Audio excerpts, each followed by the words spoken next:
نہ جانے مسائل تو علماء سے پوچھیں، یہ حکم مبین ہم کو رب سے ملا ہے، ہم کو رب سے ملا ہے، ہم کو رب سے ملا ہے۔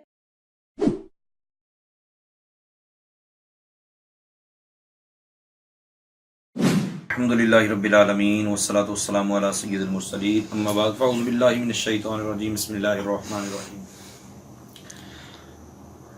الصلاة والسلام علیکہ یا رسول اللہ وعلی آلکہ واصحابہ یا حبیب اللہ اللہم افتح علینا حکمتک وانشر علینا رحمتک یا ذا الجلال والاکرام الصلاة والسلام علیکہ یا نبی اللہ وعلی آلکہ واصحابہ یا نور اللہ۔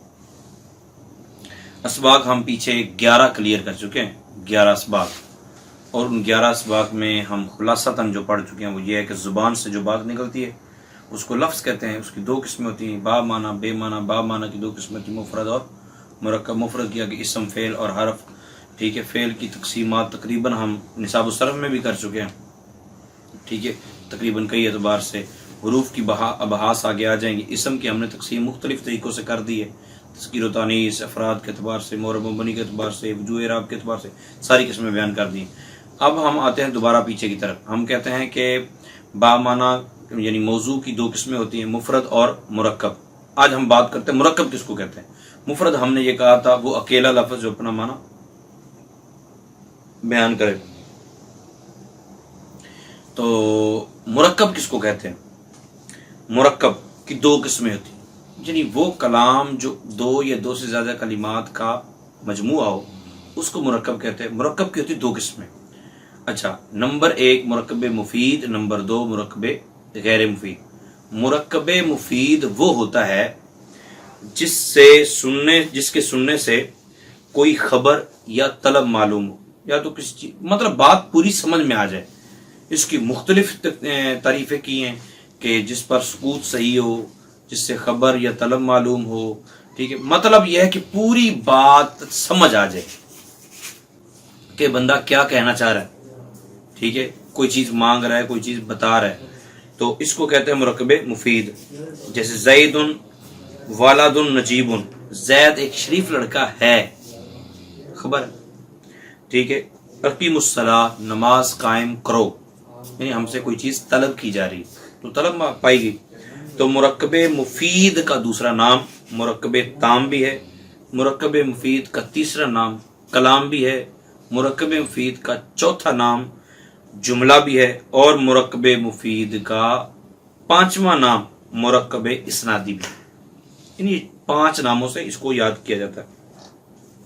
مرکب غیر مفید اس کے الٹ ہے۔ مرکب غیر مفید وہ ہوتا ہے وہ مرکب جس کے سننے سے کوئی خبر یا طلب معلوم نہ ہو، بات ادھوری رہ جائے، مزید سننے کی خواہش باقی ہو۔ جیسے سائق السیارہ، گاڑی کا ڈرائیور، بھائی کیا ہوا گاڑی کے ڈرائیور کو؟ مر گیا ہے، زندہ ہے، آیا ہے، چلا گیا ہے، کیا ہو، رکھنا ہے نہیں رکھنا، کیا بات، ٹھیک ہے۔ تو رجل صالح، نیک مرد، نیک مرد کیا اس کو، نیک مرد ہے، نیک مرد نہیں ہے، نیک مرد ہو، مرد فوت ہو گیا ہے، نیک مرد کو دفنا دیا گیا، نیک مرد کہیں چلا گیا، بھائی کوئی بات تو مکمل پتہ لگے نا۔ اچھا، اس کا دوسرا نام مرکب غیر مفید کا دوسرا نام مرکب ناقص، تیسرا نام مرکب غیر اسنادی ہے۔ فائدہ، ایک کلمے کی دوسرے کلمے کی طرف اس طرح نسبت کرنا کہ سننے والے کو پورا فائدہ حاصل ہو، اس کو اسناد کہتے ہیں۔ ایک کلمے کو دوسرے کلمے کے ساتھ اس طرح جوڑنا کہ سننے والے کو پورا فائدہ حاصل ہو، اس کو اسناد کہتے ہیں۔ جس کی طرف نسبت کی جائے اس کو مسند الیہ، اور جس کی نسبت کی جائے اسے مسند کہتے ہیں۔ جیسے زید کاتب، زید عالم، زید عادل، وغیرہ وغیرہ، ٹھیک ہے۔ تو کاتب کی جو نسبت زید کی طرف ہے، یعنی اس نسبت، اس رشتے کا جو تعلق ہے اس کو کہتے ہیں اسناد۔ اب جس کی طرف نسبت کی جا رہی ہے وہ ہے زید، تو زید ہو گیا مسند الیہ، اور کاتب کیا ہو گیا، مسند۔ اچھا، مرکب مفید، پہلے ہم نے کہا مرکب کی 2 قسمیں، مرکب مفید، مرکب غیر مفید۔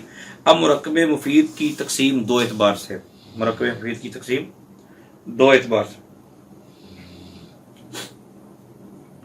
وہ اب یوں کہہ لیں کہ ایک اعتبار سے تو ہم نے یہ دیکھنا ہے کہ اس میں قائل کو سچا یا جھوٹا کہہ سکتے ہیں یا نہیں کہہ سکتے.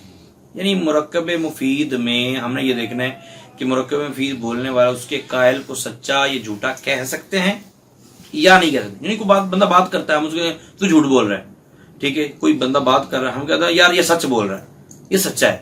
تو قائل کو سچا یا جھوٹا کہہ سکیں گے یا نہیں کہہ سکیں گے. تو اس اعتبار سے اس کی دو قسمیں ہیں,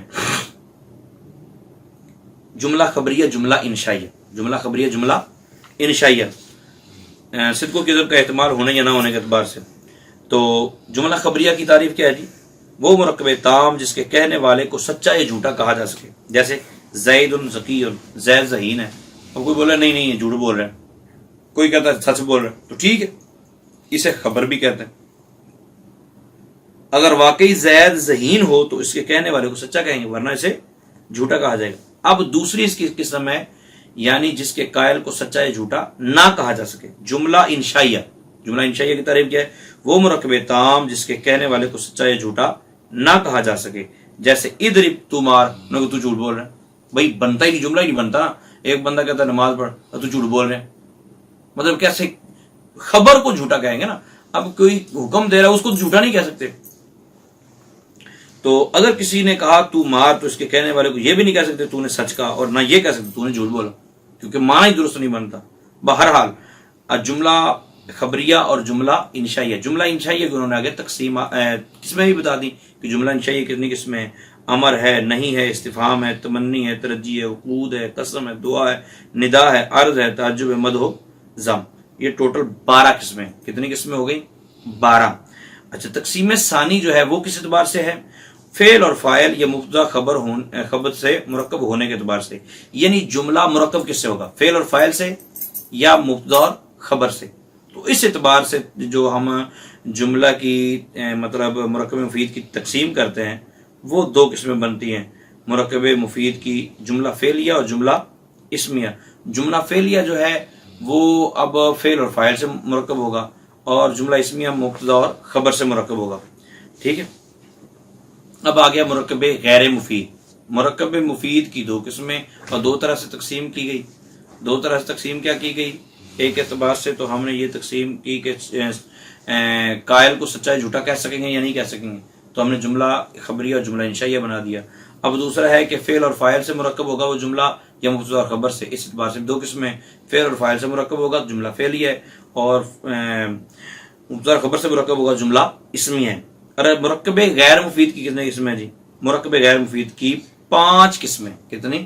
5 قسمیں. مرکب اضافی, مرکب توصیفی, مرکب تعدادی, مرکب مزجی اور مرکب صوتی. یہ 5 قسمیں. سوال آگے سن لیجئے اس کی مشق کا. مرکب مفید اور غیر مفید الگ الگ کریں. جس میں ہے یا ماضی کا, مضارع کا صیغہ پایا جا رہا ہو, مطلب بات کمپلیٹ ہو رہی ہو, تو ان کو آپ نے مرکب مفید میں رکھ کے علیحدہ کر لینا اور دوسروں کو غیر مفید میں رکھ کے علیحدہ کر لینا. آگے والے اسباق جو بڑے انٹرسٹنگ شروع ہونے والے ہیں, اور وہ پھر بورڈ پہ, چونکہ وجوہ اعراب والا سبق ذرا مشکل تھا اس لیے بورڈ پہ, وائٹ بورڈ پہ میں نے عرض کیا.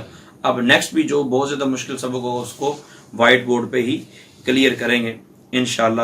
اللہ تعالیٰ آپ لوگوں کو سلامت رکھے, آمین بجاہ نبی.